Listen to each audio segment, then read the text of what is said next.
At a House Rules Committee hearing on September 2nd, Congressman Jim McGovern pressed Republican Chairman James Comer and Democrat Robert Garcia on whether the Oversight Committee plans to hold a hearing into why Ghislaine Maxwell was recently transferred to a lower security facility just days after her latest deposition in the Epstein case.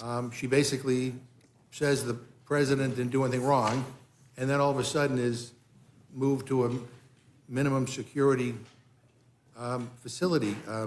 Are you going to do? Have you done a hearing on that? Are you doing a hearing on that? We've subpoenaed Ms. Maxwell. She sent a letter via her attorneys and said that she requested that we wait for the deposition until after the Supreme Court rules on her appeal.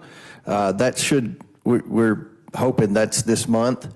So as soon as the Supreme Court rules on her appeal, we'll go in and do a formal deposition. So Mr. Garcia will be there. I'll be there if he wants to be there. I'm not interested. And those questions can be asked. Those are legitimate questions. Well, but I don't think Ms. Maxwell can answer those questions. I mean, I listened to some of her interview, and it sounded like there was no cross-examination. I'm just curious why, after she said what she said, was she moved? So it's not about Ms. Maxwell. It's about somebody made the decision to move her, which I don't think was expected. Mr. Garcia? Yeah, I mean, look, let's be really clear.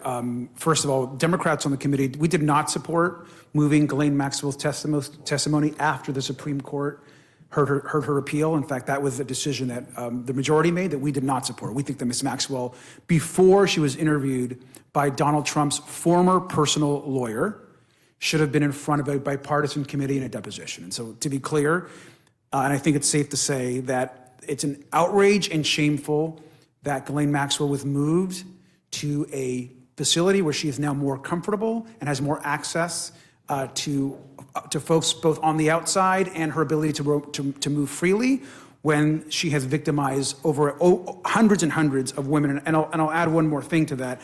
We've written to the DOJ, the Federal Bureau of Prisons, demanding answers, yet no response from the Attorney General. We have no idea why she was moved and at whose direction was she moved to that facility. But she was moved, and correct me if I'm wrong, by this current administration, right? Absolutely. I mean, I think... I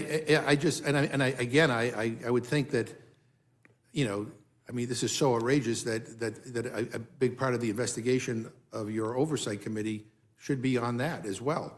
And I mean, I hope that you pursue that. But for more congressional news, stay tuned to Congress Clips, and thanks for watching.